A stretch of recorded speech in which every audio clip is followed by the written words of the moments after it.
Hi friends, welcome to Nithilam channel. நித்திலம் சேனலில் இன்றைக்கி எப்போவும் ஒரே மாதிரியாக சட்னி செய்யாமல் குடமிளகாயை யூஸ் பண்ணி சட்னி எப்படி செய்யணும் தான் பார்க்கலாம். இந்த சட்னி சூடான தோசை, இட்லி இதுகளோடு சாப்பிடும்போது அருமையாக இருக்கும்.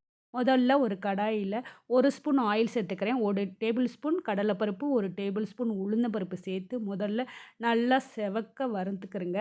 இந்த மாதிரி லைட்டாக செவந்ததுக்கப்புறம் காரத்துக்கு 5 காய்ந்த மிளகா சேர்த்துருக்கேன். உங்களுக்கு காரம் எந்த அளவு வேணுமோ அந்த அளவு கூட்டவோ குறைக்கவோ செஞ்சுக்கிறேங்க.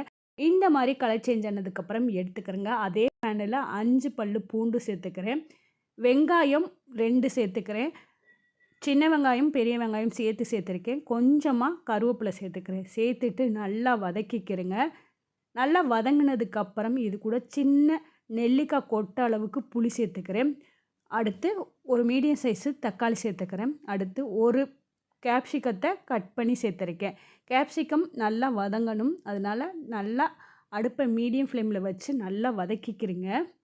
குடமிளகா வெங்காயம் எல்லாம் வதங்கினதுக்கப்புறம் 1 டேபிள் ஸ்பூன் அளவுக்கு தேங்காய் சேர்த்துக்கிறேன். தேங்காய் அந்த சூட்டுலேயே நல்லா சூடு ஏறினதுக்கப்புறம் ஸ்டவ்வை ஆஃப் பண்ணிவிட்டு ஆற விட்டுருங்க. நல்லா ஆறினதுக்கப்புறம் மிக்சி ஜாரில் முதல்ல வறுத்த கடலைப்பருப்பு, உளுந்து, காய்ந்த மிளகா சேர்த்துக்கிறேங்க.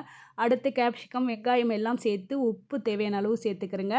அடுத்து மறக்காமல் பெருங்காய பவுட்ரு 1/4 டீஸ்பூன் சேர்த்துக்கிறேங்க. பவுடராக இல்லைன்னா கட்டியாக வதக்கும் போதே சேர்த்துக்கிறேங்க. நல்லா மையாக அரைச்சி ஒரு மிக்சிங் பவுலில் சேர்த்துருக்கேன். இது சூப்பரான தாளிப்பு கொடுத்துக்கலாம். கொஞ்சமாக ஆயில், கடுகு, உளுந்தம்பருப்பு, கருவேப்பிலை சேர்த்து நல்லா பொரிஞ்சதுக்கப்புறம் இது கூட சேர்த்துக்கிறேங்க. குடமிளகா கார சட்னி சூப்பராக ரெடி ஆயிடுச்சு. இட்லி, தோசை, சைடிஷாக சாப்பிடும்போது அருமையாக இருக்கும். இந்த வீடியோ பிடிச்சிருந்தால் லைக் கொடுங்க. தேங்க்யூ ஃபார் வாட்சிங்.